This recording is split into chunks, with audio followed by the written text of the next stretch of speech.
Hoje é o Dia Mundial de Conscientização sobre a Epilepsia, um distúrbio que altera temporariamente o funcionamento do cérebro. Para falar mais sobre a epilepsia, a gente recebe aqui o neurocirurgião e coordenador do Centro Especializado em Reabilitação do Instituto Santos Dumont, Rugélio Simplício. Doutor Rugélio, boa noite, muito obrigado pela entrevista. Eu falei aí que é um distúrbio, né? Mas o que é mesmo? O que é que acontece no cérebro nos casos de epilepsia? Boa noite, Jadir. É realmente isso, é um distúrbio, não necessariamente é uma doença neurológica, né? É um distúrbio, é um transtorno que qualquer cérebro, qualquer pessoa pode ter, mas em algum momento descargas elétricas são produzidas normalmente pelo cérebro, elas passam a ser produzidas numa analogia de um curto-circuito, uma sobrecarga do cérebro, e isso leva a um transtorno que leva a um déficit, a uma sequela temporária e a um sintoma do paciente que pode ter perda de consciência, pode ter um abalo muscular, como a convulsão, que é o tipo de crise epilética mais comum pela população. Ou seja, então não necessariamente uma crise epiléptica vai significar uma convulsão. Exatamente.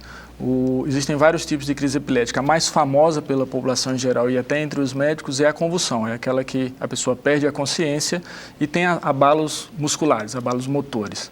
Mas existem crises que a pessoa simplesmente perde a consciência, crises que duram 3 segundos, é muito frequente em crianças em idade escolar, onde ela simplesmente passa 3 segundos, pisca um pouquinho, quase ninguém percebe, nem o professor, mas aquilo atrapalha o desempenho escolar e o desempenho intelectual da criança. Então é muito importante ter essa detecção de qual tipo de crise, começar o tratamento precoce para ter uma chance de recuperação maior. Agora, o que causa esse curto-circuito? Existem várias causas. Tá? Num país como o Brasil, em desenvolvimento, a causa evitável mais comum é uma assistência adequada ao pré-natal, uma assistência adequada à mulher na gestação e no parto dessas crianças. Então, isso é o que mais importa para se evitar que tenha uma população de crianças com epilepsia. E outras causas são evitar e prevenir acidente vascular cerebral e traumatismo crânioencefálico. Agora, uma coisa que a gente ouve muito, a gente cresce ouvindo, é que se tiver contato com a saliva de uma pessoa que está tendo uma convulsão, uma epilepsia, você pega a epilepsia. Isso é mito ou é verdade? Isso é mito. E esse é um dos motivos de se ter um dia de conscientização da epilepsia, um dia mundial, como o dia de hoje, 26 de março, para se justamente tirar esse tipo de informação errada da população. Não se pega, não se contrai a epilepsia, ela não é transmissível, tá? Nem por contato por uma pessoa com epilepsia, nem muito menos pela saliva, pela baba, como as pessoas normalmente falam. Tá? Agora, e como agir então no caso de presenciar um ataque epiléptico? Isso é muito importante para a população geral, não só quem está envolvido na assistência à saúde, a pessoa com epilepsia. Se você presenciar uma pessoa que teve uma crise epilética ou está tendo uma crise epilética e perdeu a consciência, o risco é que ela sofra um acidente, bata a cabeça, tenha um traumatismo craniano. Então, o que se deve fazer é simplesmente se proteger a cabeça dessa pessoa para não bater em nenhuma superfície rígida, para ela não se machucar. E um alerta aqui, jamais pôr a mão na boca dessa pessoa. Um outro mito é que a pessoa vai enrolar a língua e isso vai sufocá-la. Isso não acontece.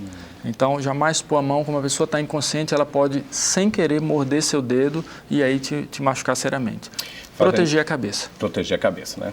Sempre importante, nada de querer segurar a língua como se faz habitualmente, né? Eu estava lendo e ouvi falar que estresse provoca epilepsia. Mito ou verdade? Também é mito. O estresse é uma emoção forte, né? Então, como toda emoção forte, positiva ou negativa, né? Uma felicidade, uma ansiedade, uma expectativa exacerbada, ela pode facilitar, ser um deflagrador de uma pessoa que tem crise epilética, né? Uma pessoa que já tem epilepsia, de ter a crise naquele momento, mas jamais como a causa da epilepsia. Tá? Então, as pessoas que têm epilepsia, elas se emocionam positivamente, negativamente, como todas as pessoas da população geral. Tenho 27 anos, falando aqui no meu caso, qualquer pessoa, tenho 27, nunca tive uma crise epiléptica. Eu posso ainda vir a ter? Pode.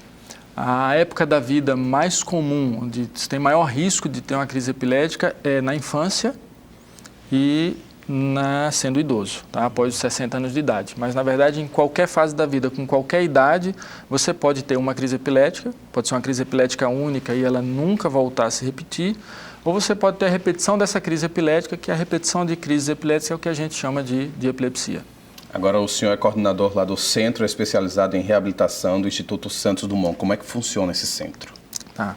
O Instituto Santos Dumont é um instituto dedicado ao ensino e à pesquisa, tá?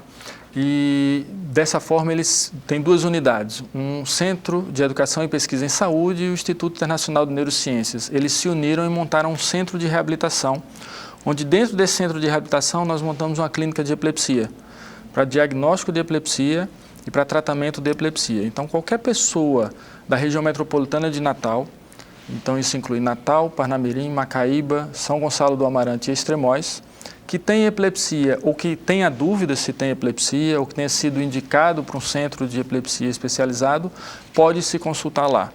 A gente tem um telefone, vamos colocar aí na tela, que é o telefone lá do Instituto Santos Dumont, né? Qual o número vai entrar na tela aí? Vamos ficar devendo? Não. 3271-3311. Qualquer dúvida, entre em contato 3271-3311, não é isso? Isso. Dr. Rogeli Simplício, ele que é coordenador do Centro Especializado em Reabilitação do Instituto Santos Dumont e também neurocirurgião. Muito obrigado pela entrevista. Boa noite. Muito obrigado pela oportunidade. Boa noite.